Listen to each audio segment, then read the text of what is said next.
पुराने ज़माने की बात है कि एक ताजिर तजारत की गर्द से बगदाद पहुंचा। पिछले वक्तों में तजारत का ये कानून था कि ताजिर जिस मुल्क में तजारत करने जाता सबसे पहले वहाँ के बादशाह से मुलाकात करता, अपना सारा सामान तजारत दिखाता और उसकी खूबियों और इनफरादियत से आगाह करता था। चुनांचे उस ताजिर को भी बगदाद पहुंचने के बाद बादशाह की दरबार में पेश कर दिया गया। ताजिर ने बादशाह के हजूर तहाइफ पेश किए, फिर माल तजारत निकाला और एक एक चीज़ की खूबी बयान करते हुए दिखाने लगे। हजूर, ये पानी से चलने वाली घड़ी है जो मैंने यूनान से ख़रीदी है, ये कालीन है जो मैंने ईरान से ख़रीदा है और ये खालिस रेशम के तार से बना है, ये कलम मुलाहिज़ा फरमाइए जो मैंने जापान से बहुत महंगे दामों में ख़रीदा है। ताजिर ने एक एक माल की अहमियत बयान की। बादशाह ने मुस्कुराते हुए कहा, बहुत खूब, तमाम चीज़ें बहुत उम्दा और नायाब हैं जो तुमने ईरान, यूनान और जापान से ख़रीदी हैं, लेकिन ये तो बताओ कि तुम्हें हिंदुस्तान में हमारे शायान शान कोई चीज़ नज़र आई? ताजिर ने बादशाह को मुतासर करने के लिए कहा, यूँ तो बादशाह सलामत, आपके शायान शान बहुत चीज़ें थी, लेकिन जो चीज़ मुझे पसंद आई उसको हासिल करने के लिए मुझे कुछ अरसा वहाँ क़याम करना पड़ता, लेकिन सिर्फ मेरे पास 2 दिन का वक्त था। बादशाह ने पूछा, अच्छा वो क्या चीज़ थी? ताजिर बोला, जनाब वो एक मोती है और उसकी ख़ास बात यह है कि वो दूसरों को बांटने से बढ़ता है, उसको कोई चुरा भी नहीं सकता और उस मोती से बहुत सारे जेवर भी बना कर पहने जा सकते हैं।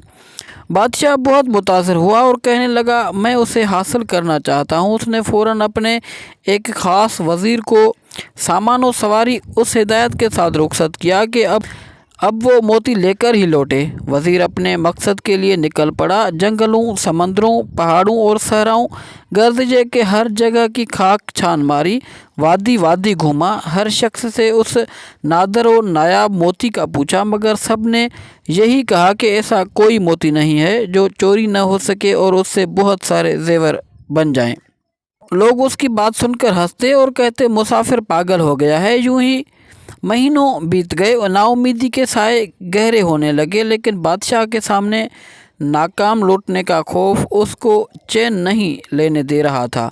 वज़ीर ने हर मुमकिन कोशिश कर ली कि ऐसा मोती मिल जाए, लेकिन ये न मिला, तो उसने वापसी का इरादा कर लिया। वज़ीर अपनी नाकामी पर ज़ारो कत्ता रोता हुआ जंगल से गुज़र रहा था। रात काफ़ी हो चुकी थी और वज़ीर बहुत थक भी गया था। एक दरख्त के पास आराम के इरादे से लेटा ही था कि उसी लम्हा एक रोशनी अपनी जानिब बढ़ती हुई नज़र आई। पहले तो वज़ीर डर गया, मगर फिर एक आवाज़ ने उसको हौसला दिया, अरे नौजवान, डरो मत, मैं अच्छी परी हूँ, बता तेरे साथ क्या मसला है?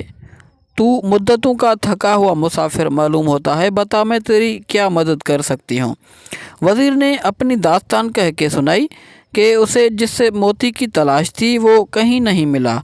अब अच्छी परी वज़ीर के सामने आ चुकी थी और वो वज़ीर की बात सुनकर बेसाख्ता हंसने लगी। फिर बोली, अफसोस कि तूने अक्ल से काम न लिया और महज एक मोती की तलाश में महीनों मारा मारा फिरता रहा।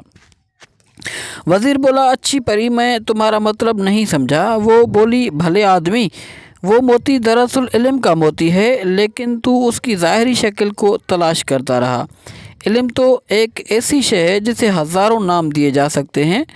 कहीं उसे फलदार दरख्त कहते हैं तो कभी सूरज से तशबीह देते हैं और उसे समुंदर भी कहा जाता है, लेकिन उसे कोई चुरा नहीं सकता। लेकिन उससे जेवर बनाने वाली सिफत? वज़ीर ने हैरत से पूछा। परी ने मुस्कुराते हुए कहा, इल्म की बहुत सारी सिफात हैं, तुम उस मोती की सूरत को क्यों तलाश करते हो? याद रखो, हर शय की तासीर का ताल्लुक़ उसके नाम से नहीं बल्कि उसके अंदरूनी खूबियों से होता है। इस तरह इल्म भी एक नायाब मोती है कि जिससे ये हासिल हो जाए वो उससे ऐसे ही सज जाता है जैसे इंसान जेवर पहनकर सजता है, और उसे कोई चुरा नहीं सकता, बल्कि ये तो बांटने से बढ़ता है, घटता नहीं है। वज़ीर बड़े गौर से परी की बात सुन रहा था और बिलाखिर उस बात का कायल हो गया कि वाकई इल्म एक ऐसा मोती है कि जिसके पास हो वो दरअसल दुनिया के सबसे कीमती जेवर का मालिक बन जाता है। वज़ीर ने परी का शुक्रिया अदा किया, जिसके बाद अच्छी परी वहाँ से गायब हो गई।